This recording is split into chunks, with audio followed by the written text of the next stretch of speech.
पावसाळ्याच्या पार्श्वभूमीवर जीर्ण खांब काढले. नगरपरिषद पथदिवे विभागाकडून 20 काढण्यात आले. पावसाळा काही दिवसांवर येऊन ठेपला असून खोपोली नगरपरिषदेकडून खोपोली शहरात पावसाळ्याच्या पार्श्वभूमीवर नाले सफाई, झाडांची छाटणी तसेच जीर्ण इलेक्ट्रिक खांब हलवण्याचे काम करण्यात येत आहे.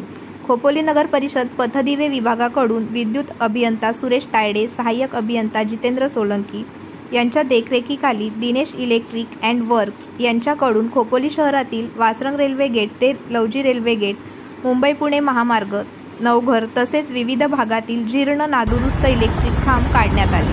KP न्यूज करिता खोपोली ब्युरो रिपोर्ट.